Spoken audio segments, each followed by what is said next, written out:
फतह मक्का मॉडल का क्या है कि जीत के बाद इंतकाम नहीं, आम माफी। लेकिन उसको आम माफी तो रसूलुल्लाह सल्लल्लाहु अलैहि वसल्लम भी नहीं दे सकते थे जिसने किसी का खून बहाया। वो तो किसास की बात है, वो तो अदालत की बात है, सियासी इंतकाम नहीं। और उसके साथ एक और बात इमरान खान साहब ने की, जो मैंने जब की तो फिर मुझे मेरे अपने पड़ गए, और फिर आपके भी यार लोग पड़ गए, और वो दूसरे भी पड़ गए, और सारे पड़ गए। खान साहब ने कहा ट्रुथ एंड रिकंसिलिएशन कमीशन। उन्होंने कहा कि नेल्सन मंडेला ने ट्रुथ एंड रिकंसिलिएशन कमीशन कायम करके अपने मुल्क को आगे ले गया, बल्कि उनके अल्फाज to be exact quote and quote ये थे कि वेस्ट ने, इमरान खान साहब ने कहा कि वेस्ट ने हमारे नबी पाक सल्लल्लाहु अलैहि वसल्लम की तालीमात को अपना के फतह मक्का मॉडल को लेके ट्रुथ एंड रिकंसिलिएशन कमीशन बनाया, और देखो वेस्ट आज कहां चला गया और हम किधर खड़े हैं। मैंने बाहर आके ये बात की इलेक्शन कमीशन के बाहर, दोस्तों को याद होगा अगर इधर कोई है, इलेक्शन कमीशन के बाहर मैंने कहा कि खान साहब कहते हैं कि हम ट्रुथ एंड रिकंसिलिएशन कमीशन, तो रिकंसिलिएशन पे तो जोर दिया कि अली मोहम्मद कहता है रिकंसिलिएशन। मैंने ट्रुथ पहले की है, पहले ट्रुथ देन रिकंसिलिएशन। सच बोलना पड़ेगा। 2 मिनट और। 22 नवंबर, ये फैक्ट्स आपके सामने आने चाहिए, पूरी कौम सुन रही है। 22 नवंबर को हमें हमारी पॉलिटिकल कमेटी ने जनाब इमरान खान साहब से मिलने भेजा, हमें नहीं मिलने दिया। मैं था उसमें, चेयरमैन गौहर थे उसमें, सेक्रेटरी जनरल राजा थे हमारे, राजा साहब उसमें, हमारे साथ रऊफ हसन साहब और सरदार लतीफ खोसा। हमारा काम क्या था, हमने इमरान खान साहब को यह कहना था कि ये जो एहतजाज है उसको आप मुलतवी ना करें, खत्म ना करें, सिर्फ ऑन होल्ड कर लें, इस्लामाबाद की पेरिफेरी में कहीं बैठा दें, ताकि गुफ्तगू जो चल पड़ी है वो गुफ्तगू किसी अंजाम तक पहुंच सके। हमें मिलने नहीं दिया। अपनी मंजी तले डांग फेरे सियासी लोगों। कौन है जो हमें लड़ाना चाहता है? किसको पता था कि हम किस लिए जा रहे हैं? कौन चाहता था कि डी चौक पे खून बहे? हम तो सारी लीडरशिप इमरान खान को इस पे कन्विंस करने गई थी कि खान साहब बाहर बैठ जाते हैं फिलहाल, और मौका दें मुज़ाकरात को कि शायद आप निकल आए, सीरान निकल आए, और मैंडेट की वापसी का कोई सिस्टम हो। बड़ा मेरे पे सवाल होता है तुम किधर थे?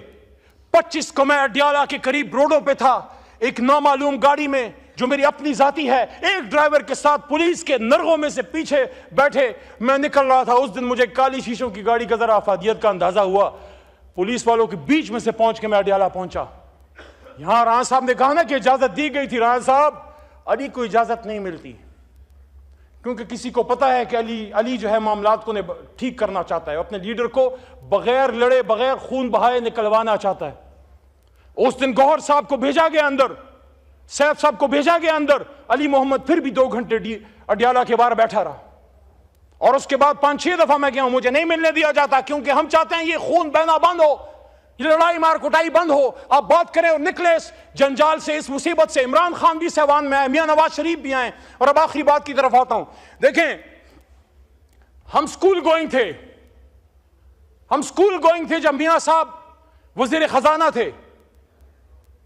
बिलावल साहब अपनी मां की गोद में जेल के आगे बैठे रहते थे। नस्ल जवान हो गया, आज बिलावल की खुद शादी की उम्र है, उसकी माशाल्लाह जो सिस्टर हैं उनकी माशाल्लाह अब बच्चे हैं। इतना वक्त गुजर गया बीच में। मियां साहब की अपनी बेटी वजीर आला बन गई, इमरान खान साहब वजीर आजम बन गए, शादी की उम्र तक पहुंच गई। लेकिन पाकिस्तान में म्यूजिकल चेयर खत्म नहीं हुआ, लड़ाइयां खत्म नहीं हुई, आपकी हाइब्रिड रजीम खत्म नहीं हुई। आपकी लोगों को यह एक फैसला कर लो कि पाकिस्तान को चलाना है तो पार्लियामेंट से चलाना है। रावलपिंडी अगर जाना है तो सिर्फ किसी की दुआ या तकरीब में जाएं, किसी से इशारे में इशारे ना लें, अपने अल्लाह से इशारे लें, अपने अल्लाह के हुक्म पे आए, अवाम की ताकत से आए, अवाम की वोट से आए, और उनको भी बताएं जब तक आप अपने, आखिरी बात, आप अपने आईनी रोल में होंगे, जब तक आप अपने आईनी रोल में होंगे, जब तक आप बॉर्डर्स की हिफाजत करते हैं, जब तक आप हिंदुस्तानी सांपों को कुचलते हैं, हम आपको अपने सर पे बैठाते हैं। लेकिन जब आप हमारे अपने मुल्क में हमारे बच्चों के सर कुचले जाते हैं, फिर हमें दुख होता है, फिर हमें तकलीफ होती है, और फिर हम सवाल करते हैं। और जब सवाल करते हैं तो अपनी शहर मर्दान में फिर आर्मी एक्ट और सीक्रेट एक्ट और एंटी टेररिज्म एक्ट, और क्या सिर्फ हम पे लगे, आप पे नहीं लगे? तो जनाब 70 साल की हो गई ये लीडरशिप, इज्जतें भी देख लें, जेलें भी देख लें, मुल्क से दरबदर होना भी देख लिया। 70 के बाद या 60 के बाद तो फिर अल्लाह ही याद आता है। मियाँ साहब इज 70+, जरदारी साहब इज 70+, इमरान खान साहब इज 70+, और मौलाना फजल रहमान साहब भी 70 के करीब होंगे शायद। मेरी तजवीज है, मुझे पता है मेरी बात सदा बसहरा होगी, लेकिन मोहब्बत गोलियों से बो रहे हो, वतन का चेहरा खून से धो रहे हो, गुमा तुमको के रास्ता कट रहा है, यकीन मुझको के मंजिल खो रहे हो। तीनों बड़े लीडर आए, पार्लियामेंट में बैठे और ये फैसला करें मिलकर हुकूमत नहीं बनाएंगे, ये नहीं हो सकता। आग और पानी इकट्ठे नहीं हो सकते। पीपल्स पार्टी नून लीग का आपस में एक नजरियाती इख्तिलाफ रहा है, हमारा आप दोनों से नजरियाती इख्तिलाफ रहा है, लेकिन उस पे तो इख्तिलाफ नहीं, इस पे तो इख्तिलाफ नहीं, न कायद पे इख्तिलाफ, न इस झंडे पे इख्तिलाफ, ना इन पे इख्तिलाफ, ना अल्लाह पे इख्तिलाफ, ना कुरान पे इख्तिलाफ, और ना इस बात पे इख्तिलाफ कि ला इलाहा इल्लल्लाह मोहम्मद रसूलुल्लाह या पाकिस्तान का मतलब क्या।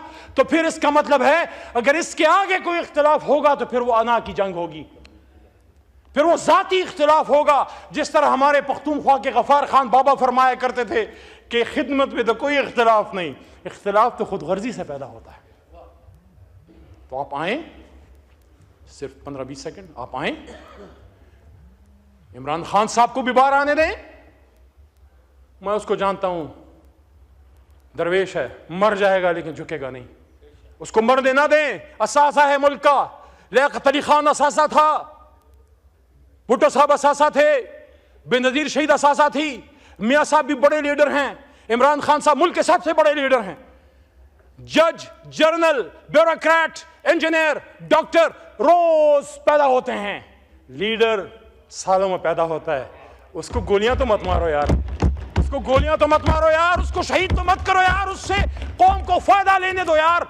इमरान खान, मियां नवाज शरीफ साहब और आसिफ अली जरदारी साहब की रिस्पॉन्सिबिलिटी बनती है। इस मुल्क ने आपको बड़ी इज्जत दी है, आप कहीं नहीं, तारड़ साहब ना पीएम हाउस में ना सदर हाउस में, आप पार्लियामेंट हाउस में आइए, तीनों बड़े लीडर बैठे और उसके बाद उसको वसी करें। मैं पहले 3 की बात क्यों कर रहा हूं, मैं इसलिए कर रहा हूं कि वो जमात जो मुल्क को वजीर आजम दे सकती है वो पहले बैठे और फिर उसको फैलाएं। उसमें मौलाना साहब को, हाफिज नईम साहब, हाफिज नईम साहब की बात कर रहा हूं, हाफिज नईम साहब, और उसके साथ साथ उसमें अचकजई साहब, उसमें मेंगल साहब यहां से इस्तीफा देके गया है, उसको मनाओ यार।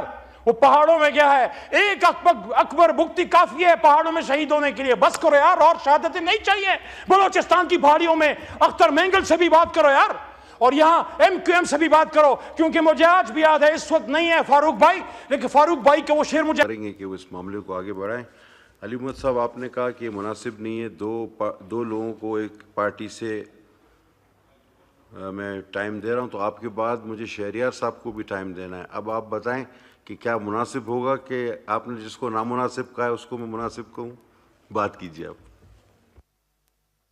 मेरा भी है, आप मेरे भाई हैं, लेकिन यह है कि कुर्सी पे बैठ के थोड़ा सा इंसान फिर दूर हो जाता है, दिल थोड़ा दूर हो जाता है।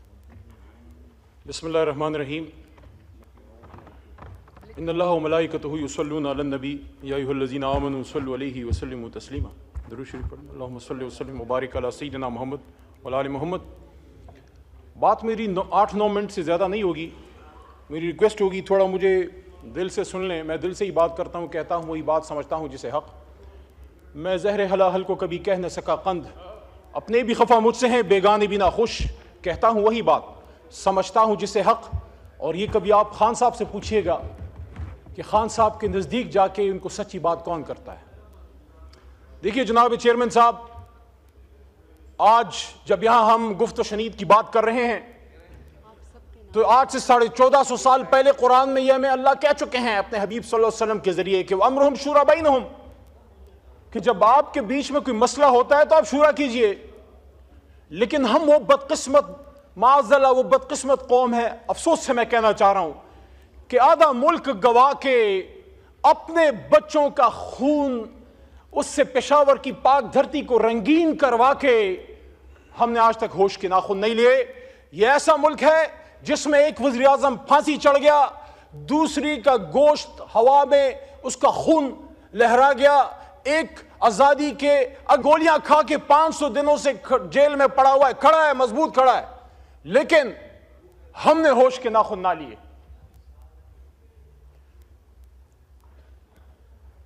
मैं समझता हूं जनाबे चेयरमैन साहब कि कोई भी सियासतदान हो, सियासतदान गोली नहीं मारता, सियासतदान बात करता है। सियासतदान की खूबी यह है कि वो बगैर लड़े आपको मुल्क दे देता है। वो पीछे तस्वीर लगी है, घोड़े पे बैठ के हाथ में बंदूक था, में पाकिस्तान आजाद नहीं हुआ था। पाकिस्तान एक पॉलिटिकल वर्कर ने कलम की ताकत से एक बैरिस्टर लिंकन जिन के उसने हमें हासिल करके दिया था। अफसोस उसकी सिर्फ तस्वीर पीछे और माल पानी बनाने के लिए रख छोड़ी है। कहते हैं कायदे आजम दो तो काम होगा। शर्म नहीं आते हमें? यहां बड़ी बड़ी पॉलिटिकल लेगेसीज हैं और सबका मुझे एहतराम है, क्योंकि ऐसे नहीं बनती, कुर्बानियों से बनती है। गफार खान बाबा की भी लेगेसी है। आज जो उनके पोते नवासे कर रहे हैं उससे मेरा कोई काम नहीं है, लेकिन मैं इज्जत तकरीम देता हूं गफार खान बाबा को भी, वली खान साहब को भी। भुट्टो साहब की भी लेगेसी है, मुस्लिम लीग की भी लेगेसी है। लेकिन मेरे भाइयों, मुझे आप ये तो बताइए, ये जो इस वक्त डी चौक में शहीद हुए पड़े थे, इनको क्या हिंदुस्तान में आके मारा है? आर्मी पब्लिक स्कूल का सानिहा कल की तारीख में हुआ था। 16 दिसंबर पाकिस्तान की तारीख का स्याह तरीन दिन है। 1971 में एस्टैब्लिशमेंट सियासतदानों को दोष देती है, सियासतदान एस्टैब्लिशमेंट को दोष देते हैं। इतनी बड़ा पाकी दामा की हिकायत, दामन को जरा देख, जरा बंद कुबा देख। कोई कहता है जनरल यहया ने फौज कुशी की, कोई कहता है तुमने इधर हम उधर तुम का नारा लगाया, कोई कहता है हाइब्रिड रजीम है। यह हाइब्रिड रजीम क्या 2017 से आई? 1986 में जब मोहतरमा बेनजीर भुट्टो शहीद पाकिस्तान उतरी एग्जाइल के बाद, पाकिस्तान की तारीख शायद है कि या वो दिन था या 30 अक्टूबर 2011 जब पूरा लाहौर निकल आया था। या पूरा लाहौर बेनजीर के लिए निकला है या इमरान खान के लिए निकला है। लेकिन जब सन 86 में, मेरा सवाल आज इस पार्लियामेंट से, ये मुकदमा जमहूरियत है, मैं किसी नवाज शरीफ, जरदारी या इमरान खान की बात नहीं कर रहा, मैं इस पार्लियामेंट का, इस जमहूरियत का रोना रो रहा हूं कि आज हमें हाइब्रिड रजीम की बात की जाती है। यहां सिलेक्टेड की बात हुई, हमें सिलेक्टेड भी कहा गया, पता नहीं क्या क्या कहा गया। शुक्र है कातिल तो नहीं कहा गया, कातिल तो नहीं है अपना, हमारे हाथ में किसी का खून नहीं है, शुक्र अल्हम्दुलिल्लाह। यहां बेशुमार लोग आया करते थे। इसी डी चौक में मैं, परवेज खटक और शेख रशीद इमरान खान के हुक्म पे जाके एंगेज करते थे। यहां साथजा कराम आए, यहां LHVs आई, यहां नर्सेज आए, यहां सरकारी मुलाजमीन आए, यहां उलमा कराम आए, यहां बिलावल साहब आए, यहां मरियम नवाज साहब आई। हमने एंगेज किया, न गोली चलाई, न किसी को पकड़ा। 24 घंटे से ज्यादा रिकॉर्ड किसी के पास नहीं है कि हमने किसी को जेल में रखा। जनाब चेयरमैन साहब, यहीं इसी कुर्सी पे कायदे अवाम तशरीफ फरमा थे शहबाज शरीफ साहब, और मैंने उनके सामने ये गोश गुजार की बात, मैं तकरीर के दौरान चिट्टे नहीं पढ़ता, मुझे पता है मैंने क्या कहना है। मेरी उम्र गुजर गई है, 10 साल मेरे इस पार्लियामेंट में गुजर गए हैं। वल्लाह मैंने यहां लड़ाई देखी है। ऐसे लगता है जैसे हम घरों से यहां लड़ने के लिए आते हैं, जैसे ये कैमरास बंद होते हैं फिर आपस में चाय पीते हैं। ये मुनाफिकत नहीं है। एक दूसरे की शादियों में जाते हो, एक दूसरे से मिलते मिलाते हो, इकट्ठे जाके उम्रे करते हो, लेकिन जब कौम की बात आती है फिर आपस में लड़ते हो। किसको दिखाने के लिए? अल्लाह को राजी करो यार। इज्जत जिल्लत इमरान खान, नवाज शरीफ या जरदारी के हाथ में नहीं है।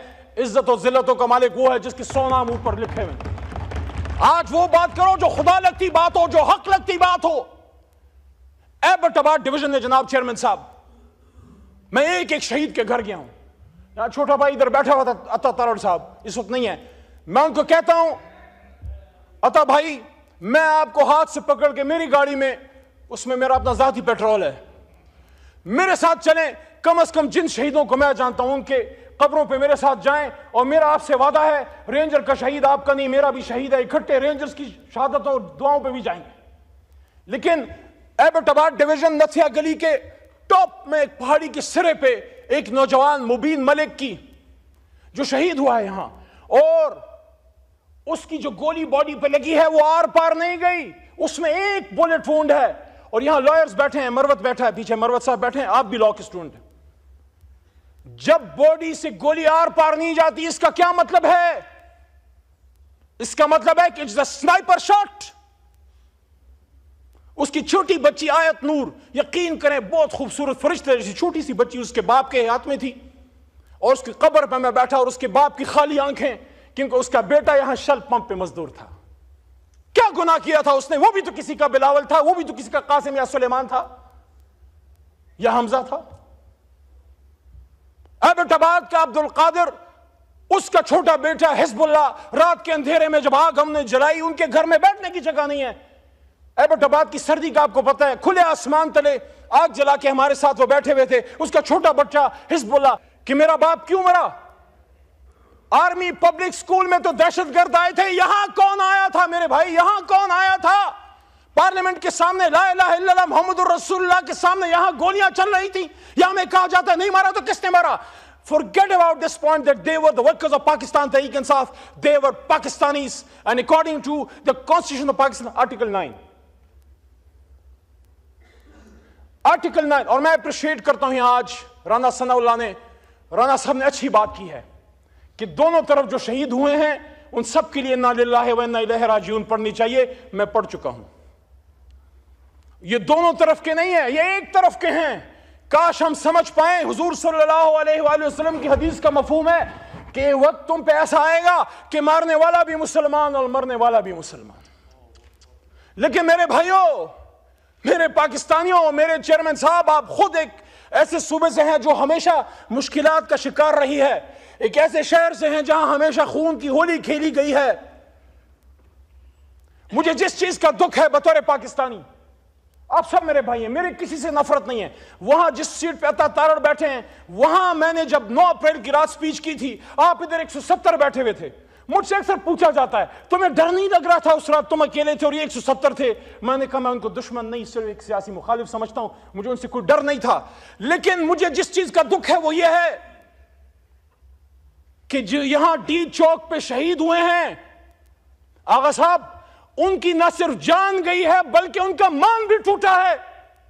मैं दिल के दर्द से ये कह रहा हूं, उनको ये पता था कि गिरफ्तार हो जाएंगे, आंसू गैस चल सकती है, लाठी चल सकती है, हाथ पैर टूट सकते हैं, लेकिन जो गोली हमने इनको हिंदुस्तान पे चलाने के लिए दी है वो मेरे सीने से आर पार कभी नहीं होगी, कभी नहीं होगी, कभी नहीं होगी। ये गोली तो उन लोगों के लिए हमने तुम्हें दी है कि जो लोग श्रीनगर में मुसलमानों का खून बहाते हैं, ये गोली पाकिस्तानियों पे चलाने के लिए नहीं, ये गोली पाकिस्तान और इस्लाम के दुश्मनों पे चलाने के लिए है। और आज हमसे बात की जाती है कि बताओ, हमारे पश्तो में कहते हैं मड़ुम शुमो पढ़ुम शुम, मार भी दिया और मैं ही गुनाहगार। मुगल नयम ची गमुन तबजाड़म मरवत से तो पे पोएगी मुगल नयम ची जख्मुन तबजाड़म खपुल इंतहाब खपुल इंतकाम पपर हरुद किरान गाड़म ज पुख्तुन ची लग दमशम लग समशम द जरे जरे हिसाब बदरना वकुल जाल हक वज़ाक अल बातिल अल बातिल काना ज़हूका। मुज़ाकरात निकल आएगा, इमरान खान भी इंशाअल्लाह 500 दिनों से खड़ा है। हम मुज़ाकरात की भीख नहीं मांगते। अगर तुम समझते हो कि उसका अंदर रख के मुल्क चला सकते हो, चला के देख लो। हम एक मुतालबा करते हैं, डी चौक के खून का इंसाफ चाहिए, हमें और कुछ नहीं चाहिए। मुझे भी साथ इमरान खान के अंदर डाल दो। 78 दिनों तक रहा हूं मैं। ख्वाजा साहब ने कहा ना, मैं उस बात से एग्री करता हूं। ख्वाजा आसिफ ने कहा कि इज्जत से जेल गुजारनी चाहिए। 78 दिन तक रहा हूं। एक ऐसे आदमी का पोता हूं जिसने पाकिस्तान बनाया था, इस आदमी के साथ जेल का दुख नहीं। जिस कोठरी में 6/8 में मुमताज कादरी को आपने रखा, उसमें मैं रहा। पेशावर जो मेरा अपना शहर है, जहां पला बड़ा हूं, वहां सूफी मोहम्मद को, तहरीक नफाज़ शरीयत मोहम्मदी के सूफी मोहम्मद बरहूम साहब को जिस 6/8 की कार कोठरी में रखा, मैं भी उधर रहा हूं। मैंने भी कभी ये बात असेंबली के फ्लोर पे नहीं की, लेकिन ख्वाजा साहब ने बात की है तो मैं भी कह रहा हूं, हमने भी जेल काटी है, जवां मर्दी से काटी है। लेकिन मुझे दुख उस दिन हुआ जब अपने मर्दान में, जब मेरे तमाम फ्री एमपीओस खत्म हुए, तो जो मेरे सामने चार्जशीट रखी गई, उसमें आर्मी एक्ट था, उसमें सीक्रेट एक्ट था, उसमें एटीसी था। देयर अंडरस्टैंडिंग, ये दोनों वकला और पीछे काकड़ साहब भी शायद बैठे हैं, वो भी समझते हैं क्या पाकिस्तान बनाने वाला अली मोहम्मद? क्योंकि अगर मेरे दादा या आपके नाना ने पाकिस्तान बनाया तो हमने बनाया। क्या वो सीक्रेट एक्ट यानी पाकिस्तान से गद्दारी का मुजरिम होगा? क्या वो दहशतगर्द है? वो मर्दान जिसने मुझे 3 बार इज्जत दी, उस वक्त 2 बार पास हुआ था। आपने मुझ पे, मेरे मर्दान में दहशतगर्दी और मुझसे गद्दारी का फतवा लगाया। उसके चंद महीने बाद मर्दान ने मुझे 1 लाख से ज्यादा वोट देके वापस इधर से ऐवान में भेज दिया। देखिए, खुदा लगती बात करें, ये पाकिस्तान मगरिबी पाकिस्तान वालों ने नहीं, मशरिकी पाकिस्तान वालों ने बनाया था, बंगालियों ने बनाया था। हम उनको 2nd दर्जे के सिटीजन समझते थे, हम उनसे बात करना तौहीन समझते थे। हम समझते हैं ये लड़ नहीं सकते, हम समझते हैं सिविल सर्विस नहीं चला सकते। वो जीत गया, हमने उसको हुकूमत दे देते, हुकूमत क्या हो जाता। हाँ, वो क्या कहते हैं कि दीवार क्या गिरी मेरे कच्चे मकान की, लोगों ने मेरे घर में, मेरे आंगन से या घर से रास्ते बना लिए। जब हमने हक नहीं दिया तो फिर अगरतला साजिश हुई। जब हमने हक नहीं दिया तो मुक्ति बहानी बनी और इंदिरा ने उसको, इंदिरा गांधी ने सपोर्ट किया। लेकिन बंगाली, ये भी तो अपने आप से सवाल कीजिए, वो बंगाली जो हमसे पहले पाकिस्तान जिंदाबाद कहते थे, वो बंगाली फिर हिंदुस्तान जाके मुक्ति बहानी की ट्रेनिंग कौन ले रहा था? हिंदुस्तानी फौज के आर्म मिलिट्री पर्सनल भी मुक्ति बहानी के जामे में आते थे। लेकिन हम तो इतने संग दिल हैं कि उस माहौल में जब एक साजिश हुई, हमारी गलतियां हुई पॉलिटिकल, हमने एक्सपीडियंसी का मुजाहरा किया, हमने मिलिट्री ऑपरेशन किया, लेकिन उस माहौल में मशरिकी पाकिस्तान में जिन लोगों ने पाकिस्तान जिंदाबाद कहा, जिन्होंने इस्लाम जिंदाबाद कहा, कायदे आज़म जिंदाबाद कहा, जिन्होंने पाक फौज उस वक्त जिंदाबाद कहा, उन बहारियों को आज तक अपने इस मौजूदा पाकिस्तान में आप शनाख्ती कार्ड तक देने के रवादार नहीं। पाकिस्तानी तो मानो जिसने चलती गोलियों में पाकिस्तान जिंदाबाद कहा। कहानी बड़ी लंबी है, शॉर्ट करते हैं 3-4 मिनट में, आपका शायद जब्त इतना ना हो। आर्मी पब्लिक स्कूल, मैं हिस्ट्री का स्टूडेंट हूं और चीजों को देखता हूं, मैं मीडिया में रोज जाता हूं, 10 साल से जा रहा हूं। जब 16 दिसंबर 2014 हो रहा था, जनाब राजा परवेज अशरफ साहब, साबिक वज़ीर आज़म, आप भी जिम्मेदार होते पर, आपके दिल में भी दर्द है मुल्क का। उस वाकये से चंद दिन पहले Indian security adviser Ajit Doval ने ऑन रिकॉर्ड कहा था, हम इस पाकिस्तान को सबक सिखाएंगे, हम इनको तकलीफ देंगे। शहरयार भाई बैठे, इंटीरियर मिनिस्ट्री चलाई, इनको इन चीजों का पता है। क्या हमें वो दुख, वो दर्द महसूस होता? हाँ, आंखों से आंसू चले जाते हैं। लेकिन वो माएं कहती हैं हमारे बच्चों को शहीद मत कहो। हमने उनको स्कूल शहादत के लिए नहीं, उनको स्कूल के बैग पीछे बांध के भेजा था। उन्होंने इंजीनियर बनना था, उन्होंने डॉक्टर बनना था, उन्होंने आपकी कुर्सी पे बैठना था। जनाब चेयरमैन साहब, उनको उस छोटी सी उम्र में मासूम शहीदों को, यह सिर्फ एक शहादत नहीं है, अगर हम इसको समझें, गैरत है बड़ी चीज जहाने तगदों में। चेयरमैन साहब, गैरत है बड़ी चीज जहाने तगदों में, पहनाती है दरवेश को ताजे सरेदारा। ये हिंदुस्तान ने हमारे मुंह पे थप्पड़ मारा था कि तुम्हारे घर में घुस के तुम्हारे बच्चों को शहीद कर सकते हैं, आधा मुल्क भी तोड़ सकते हैं, शहीद भी कर सकते हैं, और तुम लगे रहो आपस में एक दूसरे के कपड़े उतारने। To cut the long story short, hybrid की बात होती है। चलिए इस पे एक बात करके फिर इसी मजाकरात वाली बात पे आते हैं।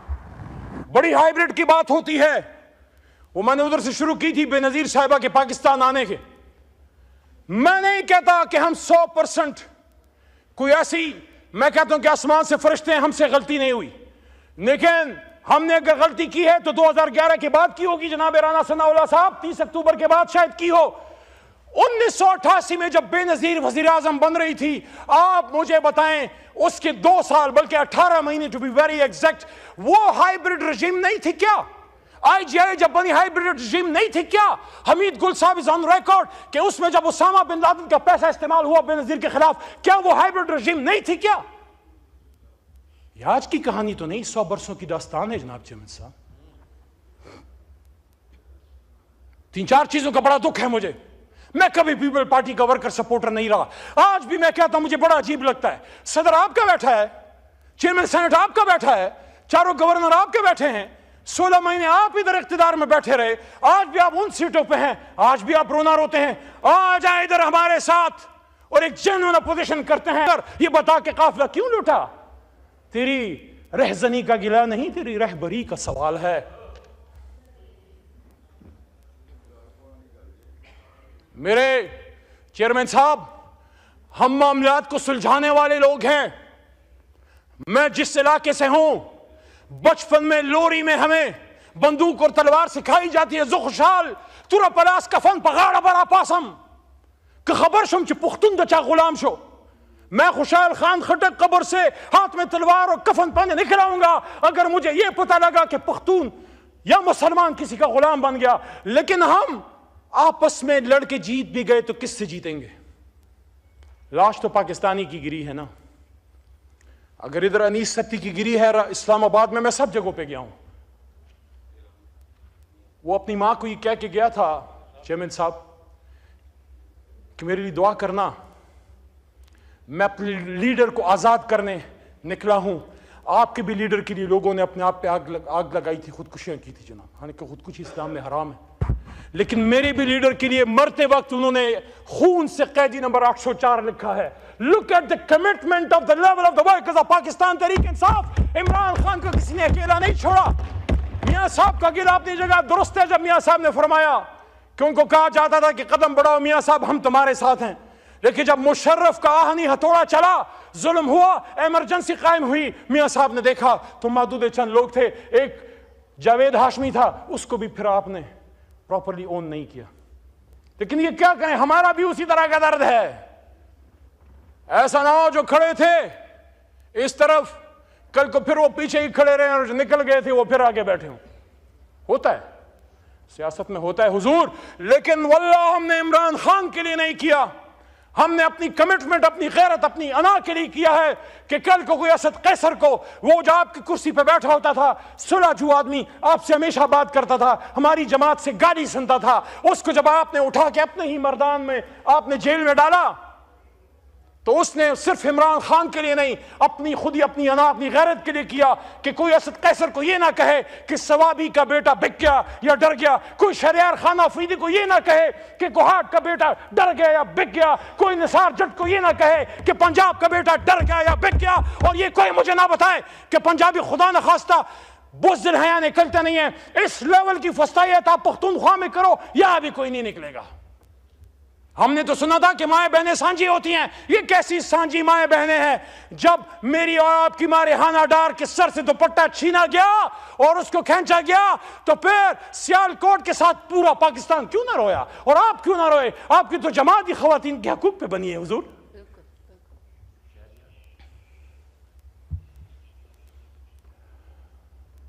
22 नवंबर, आखिर में आता हूं, मुज़ाकरात। 16 फरवरी को मैं, आमिर डोगर, चीफ व्हिप साहब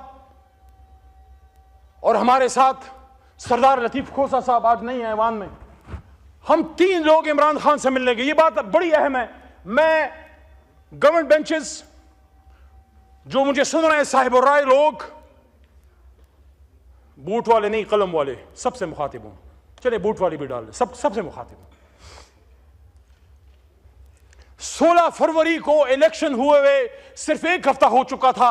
मैं, आमिर डोगर और सरदार लतीफ खोसा इमरान खान साहब से मिलने गए। मेरे जहन में ये चीजें चल रही थी। मुझे इससे कोई गर्ज नहीं है कि इस कुर्सी पे कौन बैठता है, मुझे इससे गर्ज है कि मुल्क आगे चले। उस वक्त आपकी हुकूमत नहीं बनी थी, अभी इसका फैसला नहीं हुआ था, अभी इसका फैसला नहीं हुआ था कि कौन बैठेगा। फॉर्म 47 की रोशनाई अभी कच्ची थी, फॉर्म 47 अभी खुश्क नहीं हुआ था, उस पर दूसरा रंग चढ़ने के करीब था। खान साहब से मैंने पूछा कि खान साहब, आपने पिछले साल 2022 रमजान में जमान पार्क में आपसे एक मीडिया पर्सन ने पूछा क्या आप फतह मक्का की बात करते हैं, क्या आप आज भी फतह मक्का मॉडल पे खड़े हैं? मैंने जब ये बात की तो क्या अपने क्या पराए सारे मेरे पीछे पड़ गए। और यार, आप मुझे इमरान खान से वफा मत सिखाओ। आप जब और जमातों में बैठ के जी भुट्टो कहते थे, जब मियां साहब आवे आवे कहते थे अली मोहम्मद इमरान खान के साथ, तब भी खड़ा था, आज भी खड़ा है और इंशाल्लाह बाद में भी खड़ा होगा। मैं जो बात करता हूं इसलिए करता हूं कि इमरान खान निकले, मुल्क आगे जाए। मैंने खान साहब से कहा आप खड़े हैं? उन्होंने कहा हाँ।